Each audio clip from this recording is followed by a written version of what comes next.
Hello, everybody. Welcome in. It's Friday. You know what that means? It's Front Office Friday! Let's go. Front Office Friday here to talk NBA basketball with you, kicking off the weekend. I'm Trevor Lane. You can find me over on X at Trevor_Lane, joined by Keith Smith. Find him at Keith Smith NBA. Keith, we haven't gotten to do a live Friday show in a bit. This is going to be a lot of fun. I'm excited. Yeah, me too. We've both been doing some traveling and then just getting settled into the routines with school starting and all that. So we're back and hopefully back, for good on the Fridays now for at least a little while. And we're like a month from training camp starting up, a month in a week or so, or whatever it is. But yeah, man, I'm pumped. World Cup was on this morning. I've been up since 3:45, so I'm wired and ready to go. You got up for the first World Cup. The U.S. isn't even playing today. I did. I get up and watched Australia and Finland mostly for the most part. Well, I'm sure you had a blast with that. I saw that Team Canada looked pretty strong, huh? SGA doing his thing. Yeah, he looked great. Really, they took over in that second half of that game and really, handled France with relative ease in that second half. Big thing was they clamped down defensively. Evan Fournier had a monster first half for France, and then they pretty much put Lou Dort on him, locked him down, and that was kind of it. France struggled to get anything going after that.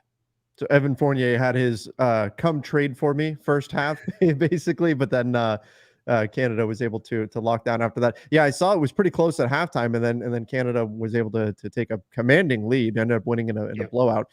Well, that's something that helps scratch the itch a little bit. It helps get us through until the NBA season can come back. We of course have Team USA playing early tomorrow morning.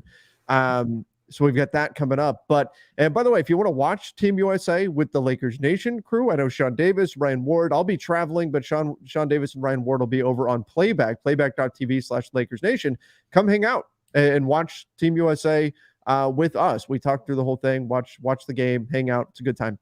As far as the NBA goes, Giannis, is this, we are in an era of superstar trades, not free agent signings, but trades. That's how we're seeing players move from team to team in this era of the NBA. And now Giannis is throwing into question whether or not he will sign an extension with the Milwaukee Bucks. In fact, saying he's not going to do it till 2024 if he even goes down that path. He's got to see some things from the organization first. Is Giannis the next guy on the trade market? Yeah, maybe. We'll see. I think Giannis is doing what superstars do, which is I'm going to put the pressure on the organization. Let's keep being good, right? Keep signing the right guys, re-signing the right guys. Let's try to keep contending. I thought he was very clear in that, basically saying, "Hey, if we are not going to be contending, I don't want to be here. I've won a title for the city. I'm very much paraphrasing, but I always love Milwaukee, but we won a title already here. Like, I want to win titles. That's what it's all about. For me, it's not about just playing it out and running out the string here. So we'll see. He's putting pressure on them, and there's probably Drew Holiday is extension eligible now, so there's probably a little bit of that in there as well. They did re-sign Brook Lopez and Chris Middleton, so I think Giannis is just applying that pressure of, hey, before you get cute and think, let's maybe reset and we'll always have Giannis. I think he's saying, man, let's not do that. Let's keep being a good team. Yeah. And we got a question here from Michael. Said, why wouldn't he just sign and request a trade if he wants? Can't the Bucks pay him more than others? I mean, we're also seeing the danger of that, though, or the danger of that with what's happening with Damian Lillard and James Harden. Because hard and thing to pull off. Well done. I like it. It is Friday. When we look at the landscape of the NBA, I talked about this recently on the Lakers Nation show, said that the NBA, this current NBA, it is all about trades, right? Free agency, it's not as much of a thing because so many guys are signing extensions. There's this prevailing thought that you need to lock up the money now, figure out your destination later. You can always push for a trade. And so as a result, pure cap space probably isn't quite as valuable as it used to be. If you've got players on good cost control contracts that teams are going to be interested in trading for, that can be certainly more valuable in landing a star than cap space would be in years past, if we look at past iterations of the NBA. But all of that being said, there's this, I think there's going to be a pushback, and maybe it's happening now, against the notion that players can have their cake and eat it too, that they can sign the big contract and still dictate where it is that they're going to go. So that would be the danger of Giannis signing this extension. If that thought becomes the prevalent thinking among NBA ownership and general managers and decision makers, that could be problematic if Giannis is to sign an extension, essentially handing control over to the Bucks, and then Milwaukee can just say, no, we're not going to trade you. And maybe we get to a point where teams are going to start doing that. Yeah, I think we've also hit a point where for the this situation too, there is now language where if you publicly request a trade, you can get fined for it. Clearly, that hasn't happened just yet. We'll see now. Damian Lillard did come out and confirm. Yeah, we need to talk that about that. He requested a trade, so we'll see what happens there. But I think for now, we're kind of in a spot where guys may be a little bit more like, we got to kind of play it, cooler a little bit. We did this whole just sign and ask for a trade down the line. I don't think it's going to stop by any means. And I think for most of these guys, big deal, $150,000 to get free, especially for a guy like Giannis or Dame, who's making 50 plus a year. By the time Giannis signs, it'll be 60, 70. They won't even feel it. Yeah, exactly. They don't care. But I think there is some sense of, we got to be a little bit more careful with that. And to your point, if Giannis's whole thing is like, hey, I'm putting the pressure on you, you gotta, keep being good, the best way to do that is I can walk away. Because if Giannis makes it clear of like, hey, I'm going to be a free agent and I'm going to really consider other teams, it'll be just like it was when LeBron was a free agent, where you'll have 7-8 teams a year in advance lining everything up to try to get cap space, to try to get meetings and try to woo him over to their teams. But then if let's say Giannis makes it clear that he's going to pursue free agency, would the Bucks then just say, okay, fine, but then we're going to move you? Like, we're not going to take that risk? Because that's one of the most damaging things that can happen to a franchise, is to lose a true star via the free agent market. So wouldn't it behoove the Bucks, pun intended, the Bucks to explore the market with him and maybe try to trade him before he can kind of leave them in a lurch? Pun office Friday, I guess. That's right.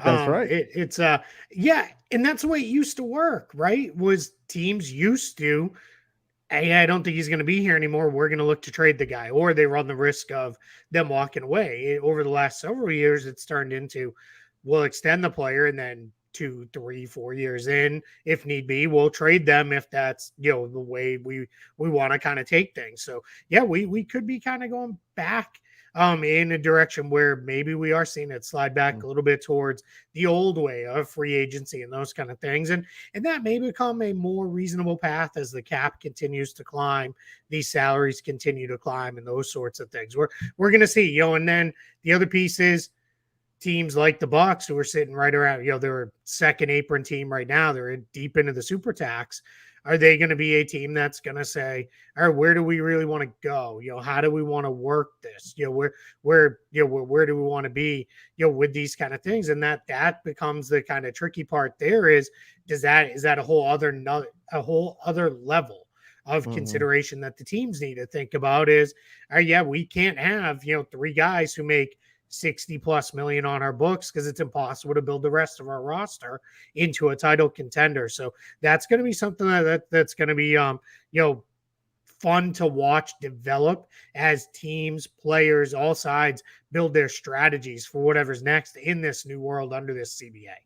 Yeah, exactly. I think that's going to be fascinating. And I think different teams will take different approaches to that. I mean, just like we saw, I didn't anticipate that the Suns and the Celtics and the Clip, or the Warriors did it too. Kind of, well, no, the Warriors shed Jordan Poole, but would just say 1 year kind of grace period here before the super punitive rules check in. Quick, let's add as much salary as we can and kind of go at it that way. I thought that this would the new CBA would really restrict the super team-esque spending.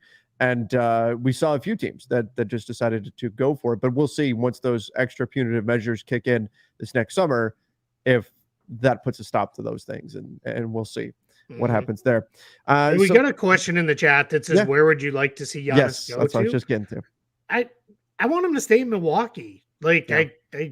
that's he's now, Mr. Bucks there for me. Like it's, I wasn't old enough to watch Oscar Robertson there, or Hmm. obviously even Kareem Abdul-Jabbar or any of that stuff. So for me, he's like the Bucks. Like he is their franchise guy, and those guys didn't only play for the Bucks. I'd love to see him just stay in Milwaukee and play it out there, kind of like what Dirk did. And I think too, we got to factor in there's a little bit of a different component sometimes when it's an international player, because Dirk talked about this a lot whenever it was, why did you never leave Dallas? And one of the things he said was, you have to remember when I came to the United States, Dallas was home for me, right? Like that, Dallas became my home. Like that's where Hmm. but like that's just all it was. And that was my home in a whole new, different country and everything else. For Giannis, it's the same thing. He's talked about how like he, was Greece and then, Milwaukee, and Right. he's talked about how much that's meant to him, that like they've really made that home for him and all those sorts of things. So yeah, I think that's just something else to factor into this as well. Yeah, that's a good point, and that's why we've talked about this before on the show. The theory that if you get an international player that becomes a superstar, that may be even better than Mm-hmm. having an American player that's a superstar, because that American player grew up playing with in the AAU circuit with a lot of the other guys in the league. They've got a lot of friends in the league, and that creates the lure of, hey, come play with me over here. They become a bit more of a flight risk than what you're talking about with a player who is from another country, comes over, and their new city becomes like their adopted home. To answer the question, I agree. I think that this is that's probably the ideal outcome, right? Is that Giannis stays with the Milwaukee Bucks. That's what I would like to see as well. The bias in me says, "Oh, come to the Lakers," right? Maybe he and LeBron can tag each other on the way out or something. But if I had to pick a team, if he is definitely leaving the Bucks, and I just thought NBA wide, what would just be the most fun? Imagine Giannis in OKC. Yeah. That would be a fun team. Yeah. Him and Shea. Yeah, that would Yeah. be a really fun team. Yeah. It would be. That's a great group there. Yeah, that would be a lot of fun. Yeah, for the most part, I want them to kind of stay in Milwaukee. We'll kind of go from there. Hey, speaking of OKC, with a wonderful transition opportunity from Luke here, appreciate it. Said, are we starting to see the impact of teams like OKC hoarding picks, stopping trades, as so many teams have limited assets? So because so many teams have kind of traded their picks into the future, are we starting to see teams that are wanting to go for it, they no longer have that much draft capital to spend? Yeah, I don't think so. Only because yes, OKC has a ton of future picks, and so do a couple of other teams. New Orleans still has some future picks coming their way, both from the Lakers and I think Mm-hmm. the Bucks. They have a pick or several picks coming from them from the Drew Holiday trade, as well. So I just I they don't have so many of all the rest of the team's picks that it's like they could do nothing. Even the teams for years, right? Kind of the run of this show, we've been talking about Miami and the Clippers and the Mm-hmm. Lakers. They don't have anything to trade. Well, that's even freed up now in the last year or so.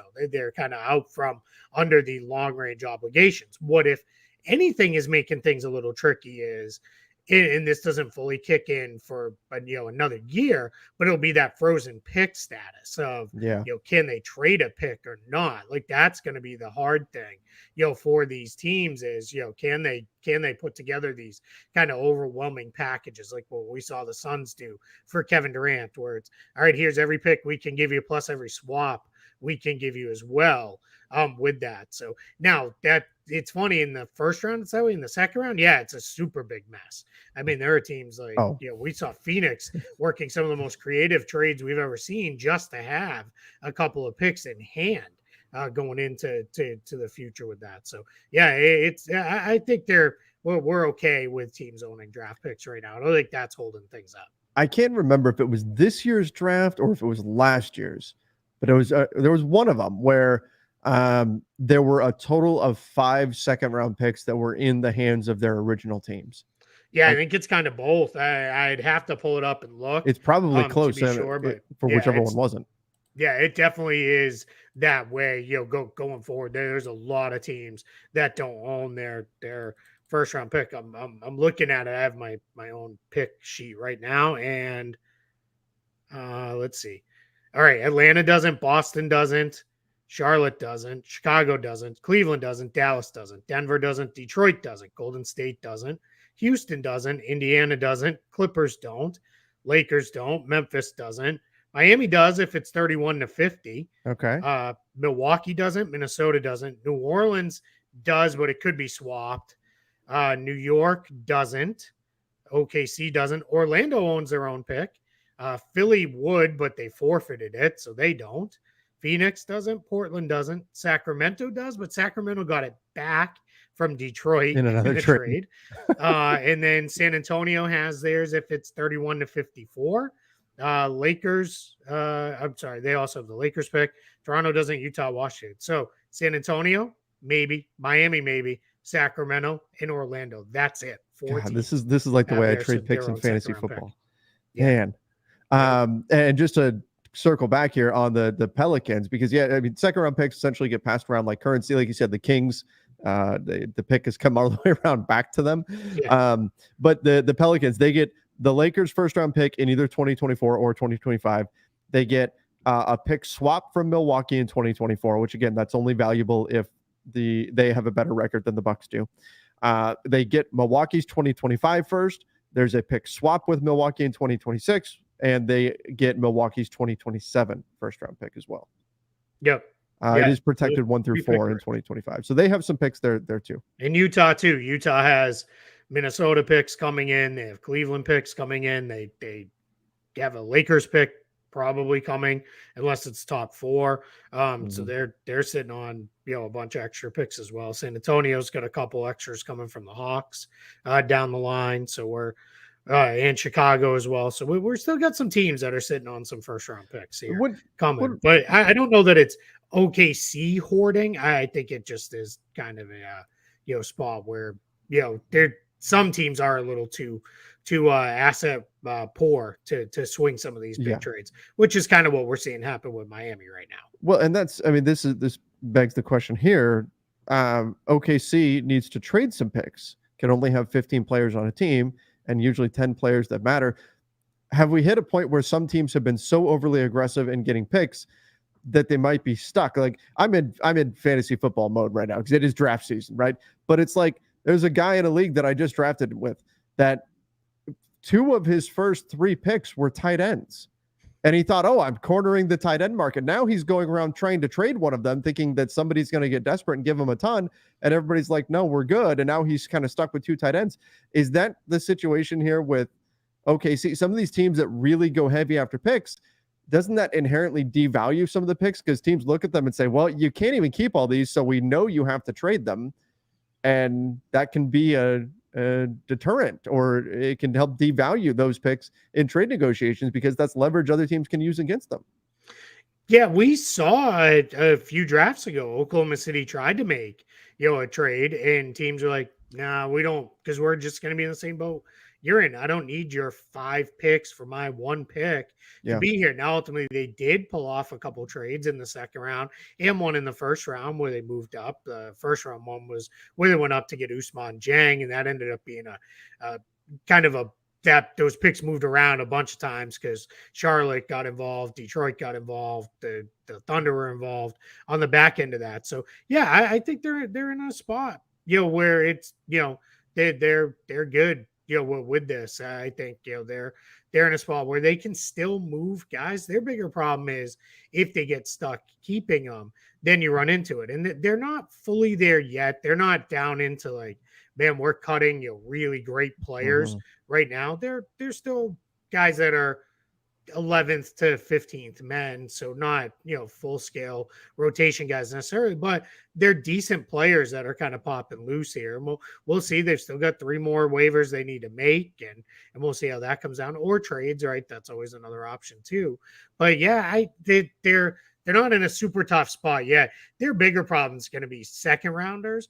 If they don't move second rounders, they're just going to be loading up with you know, International guys. yeah, 15 guys that are stashed overseas, Mm-hmm. because they can't bring them all in. But that's where that'll turn into, hey, you want 3 second rounders to move up 2 picks because we Right. really like a guy, they'll be able to do things like that. Well, yeah, I mean, but isn't that like that's more you're paying more because you've got so many extra picks, right? If you only had Yeah. maybe 2 seconds is enough to move up 7 spots or 8 spots or whatever it is normally, Yeah. and you go, well, we'll throw in an extra one because we've got so many. That like by having so many picks, I think I mean, it's a supply and demand type thing. You automatically devalue what you've got, and I wonder if we're hitting that point with OKC. Um, yeah, Yeah. yeah. I think we're It, getting close on that. it's interesting to see how many picks that they have put together. Um, I've seen Yeah. people say the Bucks deserve Giannis for as long as possible. Yeah. I'm fine with that. I think this one's interesting. It's as if Giannis wants to be super famous and to sell his brand. Lakers is the way to go. That's not true. That's been disproven over and over again in the NBA. Guys don't need to be on a big market team or on one of the marquee franchises. If In the 80s they're and 90s, it was, yeah, but exactly. Back in the day, sure. Now, no way. Giannis is a global star already. And he's been on the Bucks. Luka's a global star on the Mavericks. Russell Westbrook and KD became global stars on the Oklahoma City Thunder mm-hmm. of all teams. Like that's not the NBA because it's a team sport with a lot of individual players getting shine. They can come forward and become major superstars in this way. So that's just not something that's a concern anymore. Rohit said, "What do y'all do in the off season when there's no FIBA World Cup going on?" I can't speak for Keith. I sit in a dark room and cry as I deal with basketball withdrawal. How about you? Yeah, and let's peek behind the curtain. My buddy here stresses because he feels a constant need to work and pump out things, and then he starts worrying about what if there's nothing to put out in the world here going on. I try to catch up on projects. I'm working on even though there is the World Cup right now, I try to catch up on stuff. And one of the things I'm working on right now is this project where I'm trying to evaluate. We've had 2-way contracts for a while, so I'm trying to figure out who's done the best with their 2-way contract. So I'm collecting a lot of data on that, going through and, what did they kind of, turn into after they were on a 2-way, did that turn into a regular, thing and those kind of things. So I try to catch up on projects. I try to do other things. I have, you can kind of see just a snippet in the corner. I have a stack of books on my desk that I turn the camera just a little there Right. like I've not gotten to that I'm trying to finish and get to and read, and those I try to do in the off season. I haven't gotten there yet with those, so that's the kind of stuff I do in the off season. Plus there's always stuff to watch. Like I'll watch summer league games, G League games, trying to familiarize myself with guys who might be in the NBA. Sometimes it's college guys who are on draft boards that I don't know anything about. There's always something to catch up on. You can never learn enough about this stuff. So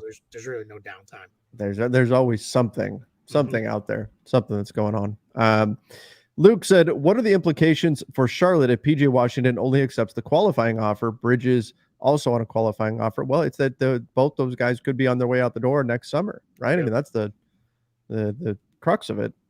Yeah, I mean, they'll both be unrestricted free agents at the end of this season. They will both have 1-year no trade clauses because they're on a 1-year contract with bird rights from signing the qualifying offer. So they'd be able to block any trade. And, if the Hornets wanted to move them, they really control that process. So it gets really tricky with those guys. It's, but becomes a whole thing of, all right, where are they going to kind of go? And, well, what are we doing? But it could just make things more complicated than it needs to be. Do you think that's where we land with PJ Washington qualifying offer? Yeah, I think so. Unless he finally gives in and says, all right, I'll take, 14, 15 million a year from Charlotte. Sounds like he wants something that averages 20. at least 20. Yeah. And if I'm the Hornets, I'm not sure I really want to go there either. I think they're looking to reset a little bit. Let's see what we have this year. Let's get Miles Bridges back. Let's get our guys healthy and on the floor. We got Brandon Miller, throw him into the mix. Let's see what it looks like, and then let's just kind of go through all this stuff and see where it all comes out with that, and then decide who's part of the long term here. So, but PJ Washington's a good player, so if you can get him on a value deal, yeah, you try to do it. So I tend to think, yeah, we're probably headed towards him signing the qualifying offer. We get a month or so out from training camp. That's what I always think with these restricted guys is they're just going to sign the QO and move on. All right, Keith. This next question, I'm going to in part just because I want to use the drop. By this evening, it is in southwest. By this evening, it is in southwestern Georgia. Daryl Morey is a liar, and I will never be a part of an organization that he's a part of again. Thank you, man. Oh, I love it. Hey, Keith, do you think James Harden violated the conduct detrimental language in the NBPA, or is the NBPA correct to file a grievance, which they are doing with the NBA? Yeah, answering the second part first, yes, they're correct. That's part of what their job is to take care of their players if they feel that they're being unfairly punished, which they clearly do. It's really close to to that. It's you can't say it's the best interest of basketball to say I'm not gonna be a part of an organization that this guy's a part of. Now you could flip that and say what he basically said was, hey Philly, if you want me to show up, fire Daryl Morey. Now, I tend to think that's also not necessarily going to solve the problem either in Philadelphia. So that's why, they're not going to do that. So, yeah, I think the NBPA is doing what they should here, and we'll see, kind of where it comes together. My guess is what actually happens is he gets traded, and then he just pays the fine and says, I got what I wanted. Yeah. Well, let's just move on. Agreed. What's interesting is looking around the league, what teams trade for him? If it's not the Clippers, where does he go? That's going to be a big question because it's hard to find a landing spot, really. There will be one, but just on the surface, looking around, it's hard to see a team where it makes a lot of sense or that has the movable salary right now to make it even work. Yeah, that's the other thing. Yeah, if it's not the Clippers, we'll see. Where that goes. Hey, we should talk about Dame. Officially saying what he did. Just so let's do that one as well.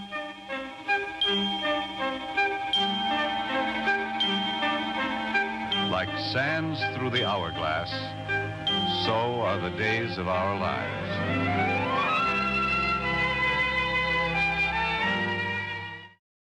Oh, the dames of our lives. The drama continues. That one's my favorite one. I like that one. It's almost, I was thinking about this today. I'm like, it's almost it's a little silly the way the NBA goes about it. Like everybody knows he requested a trade. Like everyone knows this, but he didn't say it publicly. So it's okay. It's just if you say it publicly that you're going to get fined. It's a little funny that's kind of where the line winds up being placed. I know, I guess it's got to be somewhere. Otherwise things could get ridiculous, but still, he did admit to requesting a trade publicly admit. So does that mean a fine is coming for Damian Lillard? Yeah, I've been kind of wondering about that myself. Is that where we're gonna go with this? Like, does that count? Him basically saying. Now, I think it was very clear in his comments to Mark Spears. He was basically like, yeah, I did request a trade, but let's move on. Because I think he's like, I don't want to give up 150K if I don't have to. Like, let's go in a slightly different direction with this. So yeah, it's would a Dame Harden trade be possible? No, because that doesn't benefit Portland at all. Sorry, J Millie 52. It's interesting. I've seen people throw that out there, but why would Portland want James Harden? Yeah, like that's not that doesn't make sense. He wouldn't be any happier. The 76ers will be thrilled than he is. Yeah, the Sixers would love to. Yeah, absolutely.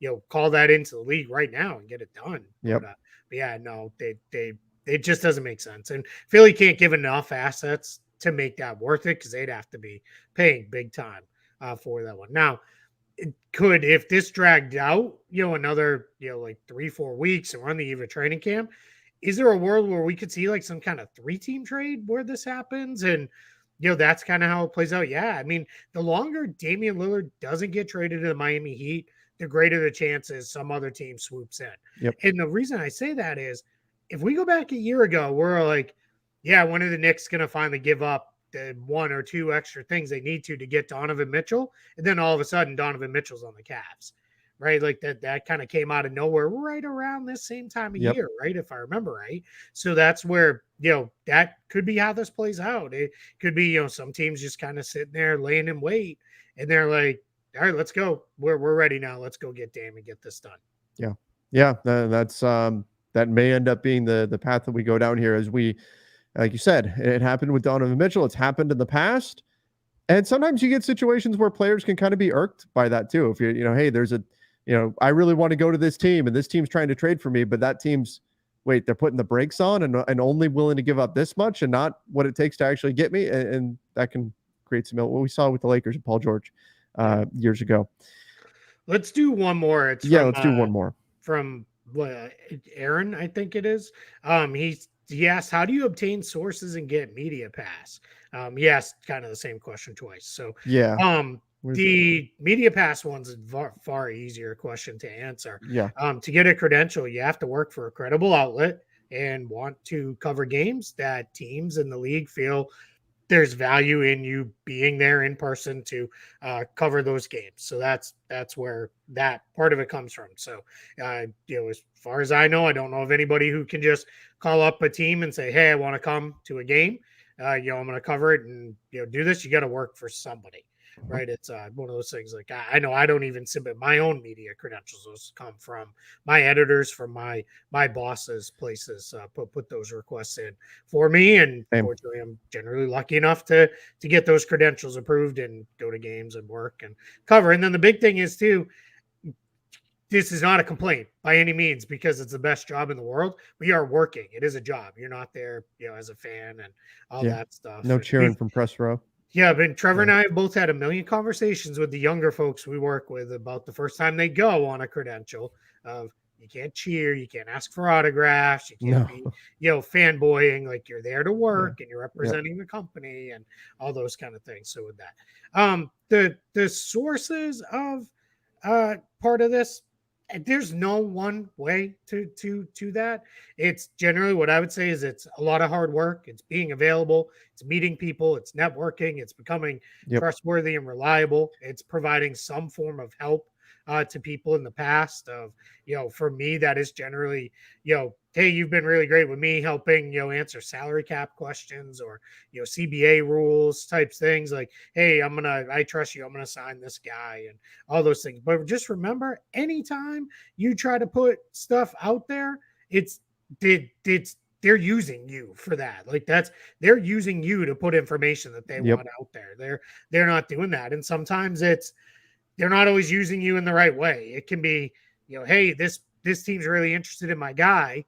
And if you're thirsty enough and you don't vet it and you just run with it, then you'll hear back later of like, hey, you got used to play up interest, because that's not really what's happening. They're just trying to get interest in that player or whatever. And sometimes teams do the same thing where it's like, hey, leak that this team's really interested in trading for this guy and those kind of things. But in general, you gotta play the game. You gotta vet your information that you get everywhere I work for. It's got to come from two places at least, more ideally. You can't just kind of, run with it from, hey, I heard from, player X's cousin's wife's hairdresser's boyfriend's sister, that, he's interested in signing with this team. With that, you have to work. You have to work at it. It's got to be credible. It can be agents, can be players direct. Players direct are doing more and more. Since I started this, they'll reach out and do things on their own now. It can be the player's agent, and then from the teams, it can be anybody within the team that you feel is good. If I get people all the time, hey, my cousin, works in the arena ticketing department, and he heard this. How? Like that's, if he's not working in the front office or part of the coaching staff or something like that, I'm probably going to go in a slightly different direction with that. Somebody asked, so Trevor, can you go to any Lakers game with a media pass? Short answer is yes, but longer. And Keith can go to games as well. Like Keith, I think you're gonna get credentialed for the Magic this year because you're right there. So yeah, that's pretty typical that we can do that. However, I tend to not. I don't go to a lot of the games because I do our post game show, and I can't do that from the arena. So typically, our site editor, who's Daniel Starkand, goes to the games in LA he's at every single game because we do have a standing credential with the Lakers. Ryan Ward for us will go as well. When we're out in Vegas, I go to the games on the credential there for Summer League, and we'll do some stuff and do some interviews and things of that nature. But so again, short answer is yes, I could, but I tend to not because I have to host the post-game show and do all of that. Yeah, and that's the same thing. And it doesn't, you can't, teams handle credentials individually.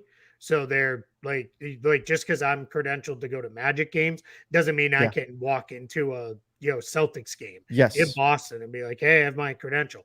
There are certain you guys know me, I'm here. Yeah, exactly. There are certain people within the league who get a league-wide credential because that's what their job is, right? They travel around from city to city to city and do that. But those are kind of getting less as the media world has changed. It's more, now in the media, just to save money, a lot of these places are, you're based in a region, and it's, you're going to cover, teams from, that region, and that's where you're going to be. Can you be independent like Mark Stein and get sources? Yeah, absolutely. Mark has sources. He's been doing this for decades. Exactly. Mark started in newspapers, and that's how he built it up. And a lot of this is just being around every single day and in front of the same people and realizing, if they come to you and say, hey, what are you hearing about X? You're not going to immediately turn around and tweet or share or write. The Orlando Magic are asking about trading for Giannis.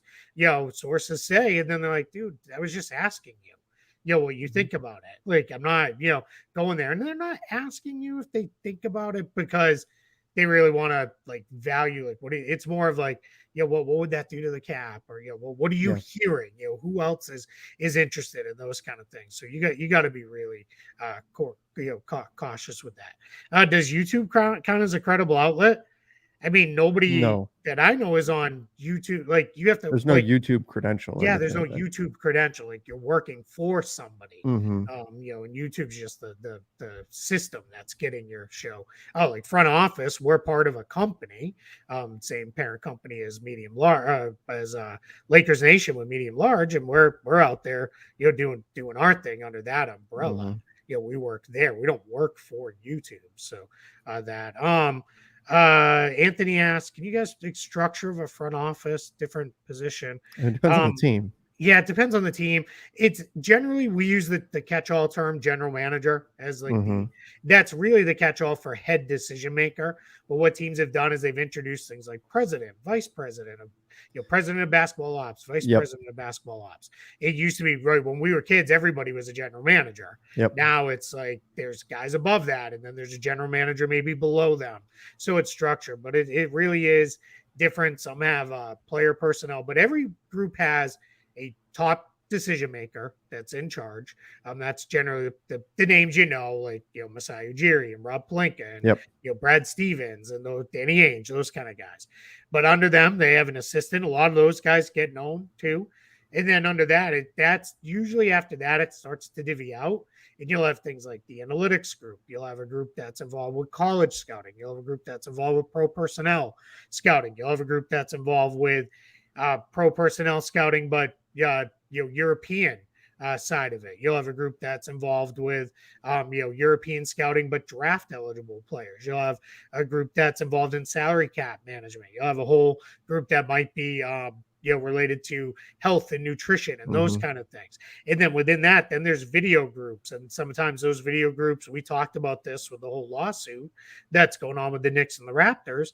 Sometimes those guys report to the coaching staff. Sometimes they report to the front office. Sometimes it's like a dual reporting relationship there. And then the coaching staff has their own whole side where it's, the head coach is the guy everybody knows, and they've got assistant coaches, but then there's player development coaches, and there's shooting coaches, and skill trainers, and then you've got strength and conditioning coaches and all sorts of stuff. I mean, most of these teams now, even these smaller front offices, you're talking on the front office side alone, hundreds of people, and then on the side that is the coaching side, probably at least another 80-ish people Mhm. in that side. And then that's before you get into like equipment managers and trainers and all these other people who do all this other work. I mean, these NBA staffs are absolutely massive when you get into them. I mean, you can see most of them. If you go to like most teams' websites, They'll have it. especially if you look, if you may have to go into like the media section and pull up the media guide, but they'll list every single employee in an organization, and you can go all the way through. It is a ton. There are a ton of people that work in these front offices. They really are, and that's part of why so much information gets out and gets leaked and everything, because there's so many different people that are, involved in this process. Keith, I know we're on a time crunch, we got to wrap it up. We need to wrap today. up, but I do appreciate. I know we've got a few questions that we didn't get to here, but I do appreciate everybody for joining us today on Front Office Friday. We're going to again try to go back to this being a regular thing, that we go live here, take questions and comments as part of our weekly Front Office show that we put out. Of course, you can find us most days of the week. Every once in a while, there'll be a slow day and we'll take a day off. But Monday through Friday, most days, we are over on the Front Office YouTube channel. So make sure you guys find us there. Subscribe to the channel, turn on those notifications, and of course, go follow us over on Apple Podcasts, Spotify, wherever it is you listen to podcasts. Keith, this was a lot of fun, and let's have a great weekend, everybody. Yeah, let's do it. All right. See ya.